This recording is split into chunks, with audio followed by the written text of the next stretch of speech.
बिस्मिल्लाहिर्रहमानिर्रहीम रब्बिश्रह ली सदरी व यस्सिर ली अमरी वहलुल उक़दतम मिन लिसानी यफ़क़हू क़ौली। यहाँ पे देखिए लिखा हुआ है Joseph Andrews by Henry Fielding, जो कि 1742 में इसने लिखा।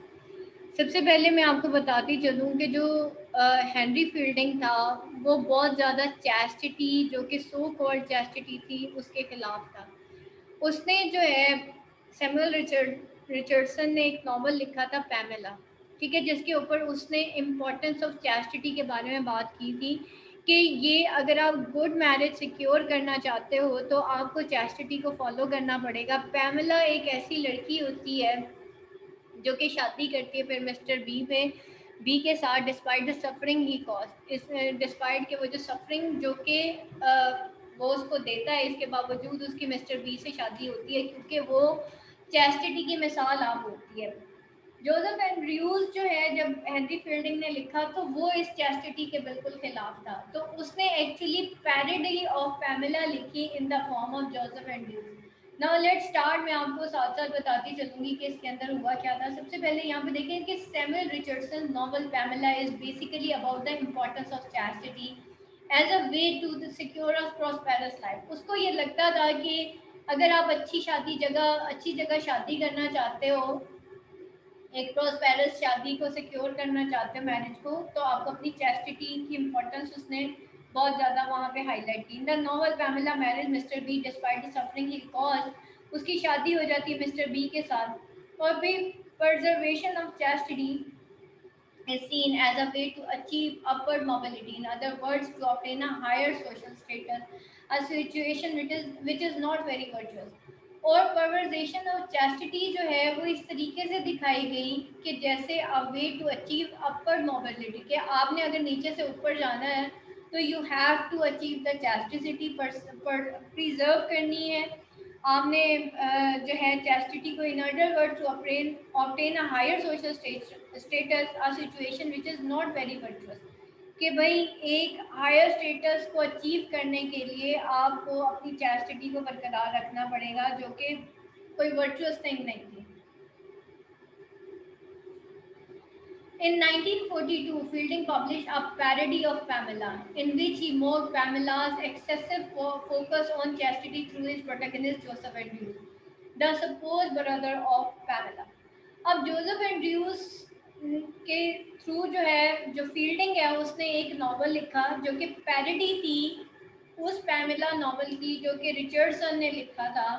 और अब यहाँ पे जब इसने फील्डिंग ने जोसेफ एंड्रयूज, पहले तो इसने एक इसकी पैरोडी लिखी थी Pamela by the name of Shamela, ठीक है, शैमेला के नाम पे उसने एक पैरोडी लिखी थी।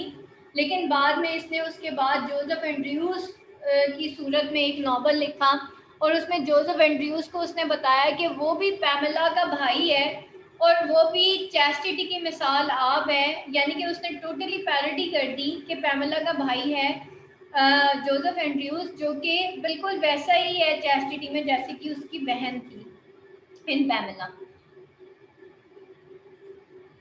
Parody in literature is an imitation of the style and manner of particular writer. Parody is typically negative in intent, यानी कि opposite humorous way में mimicry की जाती है. It calls attention to a writer's perceived wickedness and seeks to ridicule them. For example, Geoffrey Chaucer parody of chivalric romance and Canterbury Tales. Just as Pamela was pursued by Mr. B, Joseph is seduced by Lady Boogie, Mr. B's recently widowed aunt. ठीक है, अब क्या होता है कि जैसे Pamela जो है उसको परस्यू करता है मिस्टर बी, उसी तरीके से जोसेफ को भी सेड्यूस करती है लेडी बूबी, जो कि मिस्टर बी की रिसेंटली विडोड आंट थी, ठीक है, which leads him to run away to save his chastity, के वो फिर अपनी चैस्टिटी बचाने के लिए वहां से भागता है। In his preface to novel, Fielding refers to his work as a comic epic poem in the poem. अब यहाँ पे देखें कि पैमेला नॉवल जो है उसमें पैमेला अपनी चैस्टिटी को बचाने के लिए भागती है, लेकिन यहाँ पे जो जोसेफ एंड्रयूज है, क्योंकि वो एक लड़का है और पैमेला की पैरोडी है और ऑपोजिट ऑफ पैमेला है, दैट्स व्हाई अब यहाँ पे जोसेफ एंड्रयूज है वो अपनी इज्जत बचाने के लिए भागता है। In his preface to novel, Fielding refers to his work as a comic epic poem in the prose. और Fielding इसको क्या करता है, वो कहता है preface to the novel, जो इंट्रोडक्शन है नॉवल का प्रीफेस, तो फील्डिंग इसको कहता है कि ये कॉमिक एपिक पोएम है इन प्रोज, यानी कि वो इसको कॉमिक एपिक पोएम कहता है। और ये आपका पास्ट पेपर में क्वेश्चन भी आया है कि एक कॉमिक, ये तो हालांकि कॉमिक रोमांस है ना, तो इसको कॉमिक प्रोज क्यों कहा गया, comic epic poem in prose क्यों कहा गया। अब सबसे पहले इसकी डेफिनेशन देख लें कि क्या होती है। A comic romance, now a comic romance is a comic epic poem in prose. ठीक है, एक कॉमिक रोमांस जो है उसको कॉमिक एपिक पोएम कहा जाता है in prose, differing from comedy, जो कि कॉमेडी से तो डिफरेंट होती है, as a serious epic from tragedy, लेकिन सीरियस एपिक होती है ट्रेजेडी के पर्सपेक्टिव से। Its action being more extended and comprehensive, इसके जो एक्शंस होते हैं ज़्यादा एक्सटेंडेड और कॉम्प्रिहेंसिव होते हैं। containing a much larger circle of incident, इसके अंदर बहुत ज़्यादा larger circle of incidents। Epic क्या होता है, लॉन्ग नैरेटिव पोएम होती है जो कि किसी हाई टास्क के ऊपर उसके एक्शंस दिखाए जाते हैं। ठीक है, और इसके अंदर ग्रेट वेराइटी ऑफ कैरेक्टर्स होते हैं। It differs from serious romance, its fable and action. In this, that is in the one, these are grave and solemn, so in other way they are light and ridiculous। ठीक है, अब अगर तो है fable और action के लिहाज से अगर इसको देखा जाए तो that as in the one there are grave and solemn, अगर एक तरफ उसके एपिक के अंदर ग्रेव और सॉलम होता है, so in other way they are light and ridiculous. तो ह्यूमरस वे में देखा जाए तो वो लाइट और रेडिकुलस है। It differ in its characters by introducing persons of inferior rank and consequently of inferior man, whereas the grave romance sets the highest before us. Lastly, in its sentiments and diction, by preserving the ludicrous instead of sublime. In the diction, I think burlesque itself may be something omitted. Burlesque एक ऐसी comedy को कहते हैं कि जहाँ पे हंसी फूट जाती है। तो वो कहता है कि burlesque style may be sometimes admitted, of which many instances will occur in this work. As in the description of the battles and some other places, not necessary to be pointed out to the classical reader, for whose entertainment, whose parodies of burlesque imitation are chiefly calculated. From Fielding preface to Joseph Andrews, Joseph Andrews has the length and comprehensiveness of an epic, but does not have the seriousness of an epic due to its comic tone. Joseph Andrews की जो है एक length है, यानी कि ये भी epic क्या होती है, लॉन्ग नैरेटिव पोएम होती है। तो जोसेफ एंड्रयूज जो नॉवल है उसकी भी एक प्रॉपर लेंथ है और उसके अंदर भी एक कॉम्प्रिहेंसिवनेस है of an epic, but does not have seriousness of epic due to its comic tone. ठीक है, तो इस वजह से इसके अंदर सीरियसनेस नहीं है, इसलिए इसको कॉमिक एपिक कहा गया है in prose. Fielding novel was inspired by Carpenter's Don Quixote, a comic satire of chivalric romance. ठीक है, वो बड़ा जो है इंस्पायर्ड था कार्पेंटर्स डॉन क्विक्सर्ड, यानी कि फ्रेंच में ये लिखा हुआ है, इसका मतलब है एक कॉमिक सटायर है और chivalric romances. Don Quixote goes to an inn, वो एक इन में जाता है। ठीक है, ये भी अब एक कहानी है, विच ही थिंक्स अ कैसल, जिसको वो लगता है कि शायद ये कोई कैसल है, महल है। मीट्स प्रोस्टिट्यूट्स, वहाँ पे वो कुछ प्रोस्टिट्यूट से मिलता है। Home it thinks high born ladies, उसको लगता है ये कोई हाई बॉर्न लेडीज है, बड़े अच्छे खानदान से हैं। Addresses them and the in keeper who is a thief in language so literary that they can not understand it. और फिर जो है वो उनसे बात करता है, और वो जो इन कीपर होता है वो तो एक थीफ होता है, एक डाकू होता है in language so literary that they can not understand it. और वो इतनी लिटरेरी लैंग्वेज यूज़ करता है उनके साथ जब वो बात करता है कि उन सारे करप्ट लोगों को समझ ही नहीं आती कि ये डॉन क्विक्सॉर्ड जो है वो क्या बात कर रहा है। ठीक है, Fielding imitation of Don Quixote can be seen in his protagonist adventures on the road. ठीक है, अब जोसेफ एंड्रयूज को उसने डॉन क्विक्सॉर्ड के पैरेलल पे रख के ये नॉवल लिखा है। Joseph Andrews is often called a novel of adventure, picaresque novel भी इसको कहा जाता है। अब पिकरेस्ट नॉवल क्या होता है ये आप समझ लें। The picaresque novel narrated the adventures of the picaro, ठीक है। पिकेरस नॉवल किसे कहते हैं? जो कि एडवेंचर्स ऑफ पिकेरो को नरेट करता है। अ वैगाबॉन्ड, पिकेरो किसे कहते हैं? एक ऐसा vagabond who journeyed for some time before he was rewarded with happiness, जो कि हैप्पीनेस रिवॉर्ड करने से पहले वो एक बहुत कोई एक ऐसा वैगाबॉन्ड होता है, मतलब ऐसा जो है घूमने फिरने वाला इंसान होता है जो कि एक जर्नी ट्रैवलिंग करता है इससे पहले कि उसको हैप्पीनेस रिवॉर्ड की जाती है। ठीक है, तो पिकेरो ऐसे वैगाबॉन्ड को कहते हैं। तो इस वजह से हम देखेंगे इसके अंदर कि जोसेफ एंड्रयूज भी एक लंबा सफर जो है वो उस पर जाएगा और इससे पहले कि उसको भी हैप्पीनेस मिलती है। Parody and satire देख लेते हैं। While both are considered styles of humor, their purpose may be very different. Satire involves mockery, usually without mimicry. ठीक है, satire जो है वो involve करता है mockery को, usually without mimicry. It explores feelings of anger or frustration at the status quo, using humor as a tool to make the subject appealing to the reader. Satire जो है actually उसमें mockery होती है, मजाक उड़ाया जाता है, विदाउट मिमिक्री, कॉपी किए बगैर, ठीक है, और नकल किए बगैर उसकी मोकरी की जाती है। और ये फीलिंग्स ऑफ एंगर और फ्रस्ट्रेशन को एज स्टेटस क्यू जो है वो एक्सप्लोर करता है। ह्यूमर को सटायर के अंदर एज अ टूल यूज किया जाता है ताकि वो जो सब्जेक्ट है, जो भी सब्जेक्ट है उस सटायर का, उसको अपील रीडर्स के लिए अपीलिंग बनाया जा सके। अच्छा, दूसरी तरफ जो है पैरोडी क्या होती है? पैरोडी मे और may not have a desire for social change. Parody एक कॉपी होती है, एक मिमिक्री होती है सीधी सी, ठीक है, जो कि जैसे हम एपिक का मॉक एपिक, एपिक जो है पैराडाइज लॉस्ट थी तो mock epic Rape of the Lost थी, ठीक है, can be use for pure entertainment through extreme portrayals of establish ideas और कैरेक्टर। पैरोडी जो है वो जस्ट एक डिज़ायर होता है फॉर सोशल चेंज और प्योर एंटरटेनमेंट के लिए उसको यूज़ किया जाता है through extreme portrayals of establish ideas और कैरेक्टर्स। अब इसको मॉक इसको जो है एपिक कहा गया और इन द प्रोज क्यों कहा गया? क्योंकि ये जो नॉवल है ये 4 किताबों में बेस करता है। Book 1 is divided into 2 parts. The first devoted to Joseph in London, ठीक है, second is about his escape from the town, the robbery and the adventures at Dragon Inn. ठीक है, अब पहला ये जो पहली किताब है उसकी वो 2 हिस्सों में तकसीम होती है। आपकी जो समरी है वो भी 4 हिस्सों में 4 बुक्स के ऊपर डिवाइड हुई हुई है। पहली जो है वो डिवोटेड है, उसका जोसेफ एंड्रयूज जो है वो लंदन में रहता है।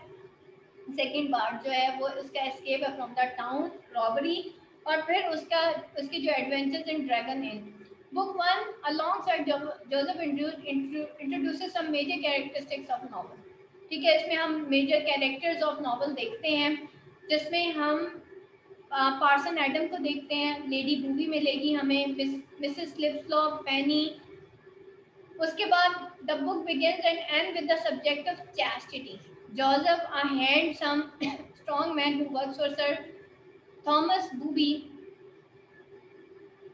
Following the death of Sir Thomas Booby, his wife Lady Booby makes advances to Joseph, who refuses to respond to Lady Booby's interest in him since he wishes to follow Pamela's chaste example and teaching of Parson Adams, who is Joseph's moral guide. अब जो है क्या होता है कि Joseph Andrews जो है वो थॉमस बूबी के घर काम करता होता है, ठीक है, और जैसे ही सर थॉमस बूबी की डेथ हो जाती है तो उसकी जो बीवी होती है, उसकी जो विडो होती है लेडी बूबी, वो किसी तरीके से जोसेफ एंड्रयूज को बचाने की कोशिश करती है। जोसेफ एंड्रयूज क्योंकि वो पैमेला का भाई होता है और पैमेला जो है वो एक चैस्टिटी की बहुत बड़ी एग्जाम्पल थी, तो वो अपनी इज्जत बचाने के लिए वहाँ से भाग जाता है। और on the other hand Parson Adam की जो टीचिंग्स थी वो भी उसको यही बताती हैं कि इंसान की चैस्टिटी जो है उसके लिए बहुत इंपॉर्टेंट है। Who is Joseph moral guide? Not returning Lady Booby's advances, Joseph is dismissed from employment. जब वो लेडी बूबी की बात नहीं मानता तो लेडी बूबी उसको एम्प्लॉयमेंट से निकाल देती है। Joseph then travels from London through the countryside to see Fanny. अब जो फैनी जो इससे वो मोहब्बत करता था वो वहाँ कंट्री साइड जाता है। On his way he meets Parson Adam who accompanies him during the journey. रास्ते में उसको पार्सन एडम मिलता है। After many adventures. अब ये क्योंकि पिकेरस नावल है और हमने कहा कि पिकेरो एक ऐसे इंसान को कहते हैं जो कि अपनी हैप्पीनेस को फाइंड करने के लिए एक बहुत बड़े एडवेंचर से गुजरता है। तो जोसेफ जो है फिर कहीं वो फैनी से मिलता है and put Parson Adam ask them to publicly announce their attention, और पार्सन एडम को कहता है कि भाई वो उनकी जो भी शादी होनी है या जो भी है उनका फेयर उसको पब्लिकली अनाउंस कर दे। Adams, Joseph and Penny go to Adams parish. ये तीनों जो है एडम के पैरिश में जाते हैं। Lady Booby tries to stop Joseph from marrying Penny. अब जो है क्योंकि ये दोनों शादी का ऐलान कर रहे होते हैं तो लेडी बूबी पूरी कोशिश करती है कि इन दोनों की शादी ना हो। Meanwhile, Pamela, by remaining chaste, has caused her employer, the nephew of Lady Booby, Mr. B, to marry her। और उसी वक्त जो है वो जो है अपने एम्प्लॉयर यानी कि मिस्टर बी को कहती है, जो कि नेफ्यू ऑफ लेडी बूबी होता है, कि वो उससे शादी कर ले। Pamela objects to Joseph marrying Fanny. Pamela Booby को भी जो है वो भी ऑब्जेक्ट कर देती है कि भाई फैनी की शादी जोसेफ से नहीं होनी चाहिए, जो कि एक सर्वेंट गर्ल है ऑफ अननोन पेरेंटेज। क्योंकि वो एक सर्वेंट गर्ल है, हालांकि पैमेला खुद भी एक सर्वेंट गर्ल ही होती है और फैनी भी एक सर्वेंट गर्ल होती है, लेकिन पैमेला जोसेफ के लिए, अपने भाई के लिए उस लड़की को पसंद नहीं करती जो कि एक servant girl.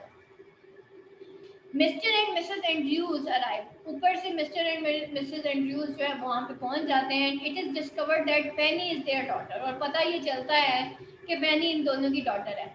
When she was a baby, she was stolen by gypsies who left a baby boy in her place। ठीक है, gypsies उसको स्टोल कर लेते हैं और उसकी जगह एक बच्चे को छोड़ जाते हैं। Joseph is found to be the son of Mr Wilson, और बाद में पता चलता है कि जोसेफ जो है वो मिस्टर विल्सन का बेटा है, एक rich gentleman from whom he was stolen, कि उसको भी चोरी कर लिया गया था। At the end of the novel, the two lovers overcome objections to their marriage.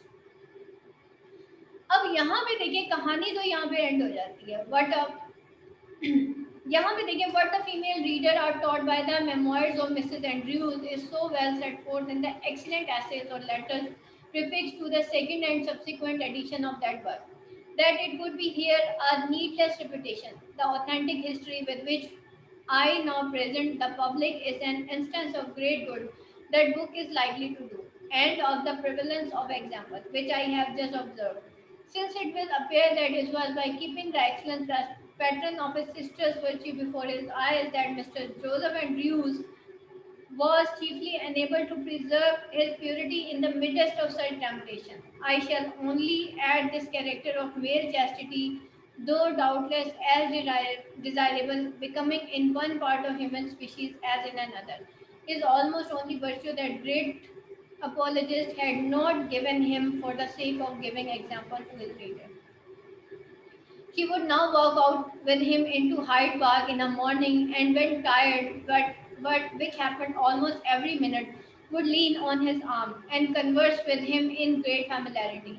Whenever she stepped out of her coach, she would take him by the hand and sometimes for fear of stumbling press it very hard। ठीक है, ये बताया गया कि औरत उस जो है ये पूरी कहानी की किस तरीके से ख़वातीन जो हैं वो बिहेव करती थी इसके अंदर।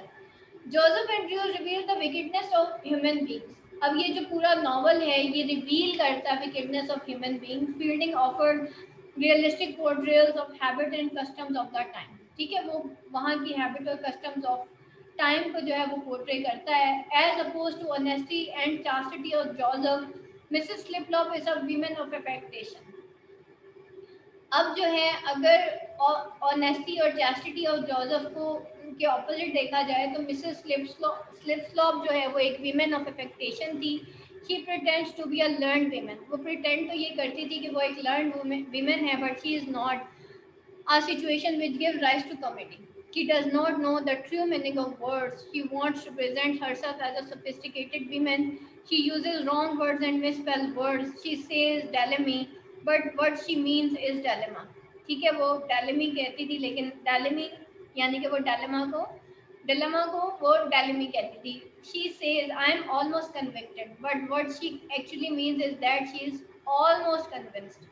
ठीक है, वो कहती थी मतलब हर चीज़ जो है वो एफेक्टेशन के तौर पे बोलती थी और मतलब अब यहाँ पे उसने दिखाया है कि किस तरीके से जोसेफ एंड्रयूज़ के अंदर जो है अफेक्टेशन, चैस्टिटी और ये इन सारी चीज़ों को शो किया गया, उसके ऊपर एक बहुत बड़ा सटायर किया गया।